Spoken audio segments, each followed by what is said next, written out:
তাসকিন পৌঁছেছিল almost toss হওয়ার হয়তো 5-10 মিনিট আগে। নর্মালি বাস কখনোই ওয়েট করে না। আমি জানি না এটা কি জন্য হয়েছে, মেবি কোনো এক্সপ্লেনেশন দিতে গিয়ে হয়েছে কিনা জানি না যে কি কারণে তাসকিন খেলে নাই, কারণ সে তো টিমের ভাইস ক্যাপ্টেন, বলতে গেলে অটোমেটিক চয়েস। তো যখন সে না খেলবে স্বাভাবিকভাবে মানুষের মনে প্রশ্ন আসে, এখন সেটার এক্সপ্লেনেশন তো দিতে হবে। এখন সে কারণে বলেছে কিনা, যেই বলেছে আমি সেটা তো বলতে পারবো না। হয়েছিল যে টিমের বাস তো একটা সময় ছাড়ে, আর এটা আসলে ক্রিকেটের আমরা যারা প্লেয়ার আছি তাদের একটা রুলস, নর্মালি বাস কখনোই ওয়েট করে না। যদি কেউ এরকম কখনো মিস করে তারা হয়তো পরের গাড়ি নিয়ে আসে, কিংবা ম্যানেজারের গাড়ি থাকে অথবা ট্যাক্সি থাকে কিংবা থাকে।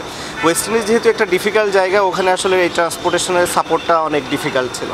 তো যখন তাসকিন আসলে পৌঁছেছিল মাঠে অলমোস্ট টস হওয়ার হয়তো 5-10 মিনিট আগে, খুবই কাছাকাছি সময় আসলে। তো স্বাভাবিকভাবে ওই সময়টা ডিফিকাল্ট ছিল টিম ম্যানেজমেন্টের জন্য সিলেক্ট করা ওকে, কোন অবস্থাতে থাকে এরকম সিচুয়েশনে একটা প্লেয়ার, তার জন্য একটু ডিফিকাল্ট। স্বাভাবিকভাবে তাসকিনের পরে অ্যাপোলোজাইজ করেছে পুরো টিমের কাছে, টিমের সবাইও এটা খুবই স্বাভাবিকভাবেই নিয়েছে। মানুষের ক্ষেত্রে ভুল হতেই পারে, আনইনটেনশনাল ভুল সবারই হয়ে থাকে।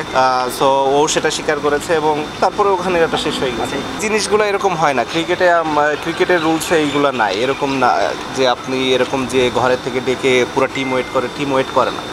টিম কখনোই ওয়েট করে না, এটা কোথাও হয় না।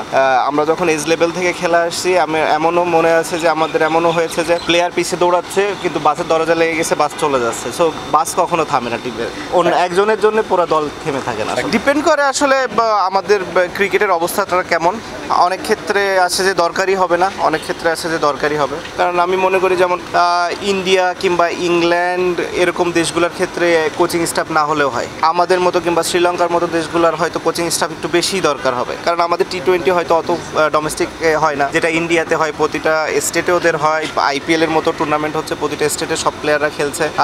ইংল্যান্ডের কথা বললাম কারণ ওদের কাউন্টিতে হচ্ছে, ওদের একটা T20 টুর্নামেন্ট আছে, আবার 100 বল আছে, উইচ ইজ ক্লোজ টু আসলে T20। সো যাদের এরকম অনেক খেলা আছে তাদের হয়তো কোচিং অত না হলেও চলবে, বাট যাদের কম খেলা আছে তাদের হয়তো কোচিংটা একটু বেশি দরকার হয়। অবশ্যই ভালো, যেটা আমার কাছে সেকেন্ড হোমের মতো লাগে সবসময়, বা সবাই নিজেদের লোক পরিচিত, বা কোচিং স্টাফ থেকে শুরু করে অফিসিয়াল সবাই।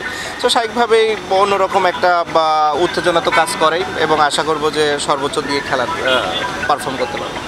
আমার কাছে স্লিপ করলাম বলাটা ঠিক হবে না, যেটা হচ্ছে যে ডিফিকাল্ট ছিল ব্যাটসম্যানদের জন্য।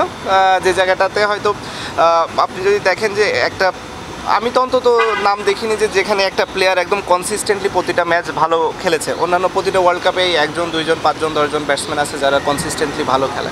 এই ওয়ার্ল্ড কাপে আমি সেটা দেখিনি, হয়তো 1 ম্যাচ 2 ম্যাচ খেলেছে এবং ওইভাবেই আসলে টিমগুলো জিতেছে। বোলিং সবাই ভালো করেছে, প্রতিটা টিমই ওভারঅল।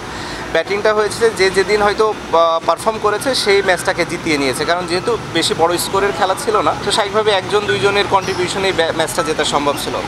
তো আমরাও যে কটা জিতেছি হয়তো 1 জন 2 জনের কন্ট্রিবিউশন ভালো ছিল দেখে জিততে পেরেছে, আর যেগুলো জিতিনি হয়তো ওরকম বড় কন্ট্রিবিউশনটা কারো ছিল না। ওটা আমাদের জন্য একটা বড় আফসোস। আমি মনে করি এটা হতে পারলে আমাদের জন্য খুবই ভালো লাগতো, খুবই বড় একটা অ্যাচিভমেন্ট হতো। সেই জায়গা থেকে অবশ্যই আমাদের জন্য একটু হলেও দুঃখজনক।